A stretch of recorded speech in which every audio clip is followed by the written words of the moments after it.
Kane, the entertainment editor at the Herald and Review, and I'm at my desk. I find it fascinating that we have icons that we expect everyone to know, and that we're surprised when people don't know them.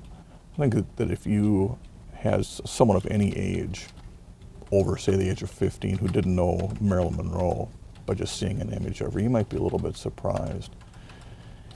I'm not sure how many of those there are, and I'm not sure how many of them we create, and I don't know that we're creating any of them right now. You know, they're really once in a generation at best, if we even get that.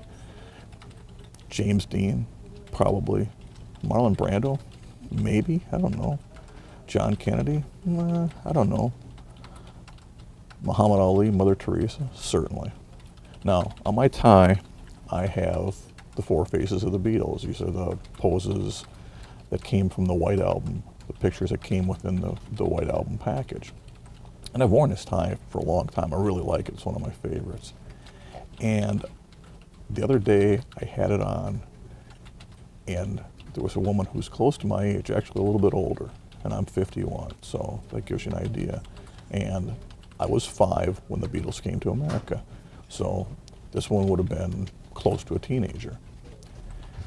Maybe she wasn't a music fan, because she looked at my tie and said, "Who's on your tie?" I wasn't sure what tie I was wearing. It might have been Salvador Dali, it might have been Jimi Hendrix, it might have been Bob Marley. I mean, I know I have a lot of these goofy ties and never really sure what's on and where it is. And I looked down and saw that it was the Beatles, and I looked and I said, "Really, you don't know who this is?"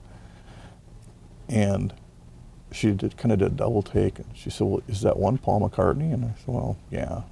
So who would you think the rest of them would be? And she said, "Those are really old pictures." I said, "Well, but isn't this kind of how you remember him?" I said, "If I showed you a picture of Paul McCartney right now, would you realize it was him?" And if I were to do that, if I were to show you a picture of Paul McCartney right now and you were to realize it was him, you certainly should realize that this is Paul McCartney too. I mean, there's not that much difference.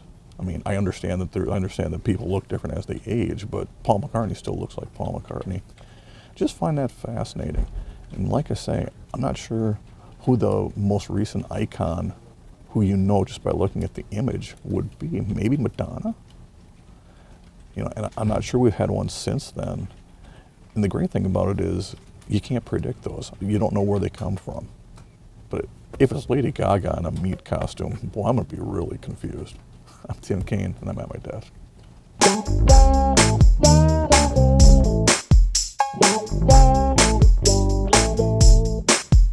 I just came up with another one. I'm good at this.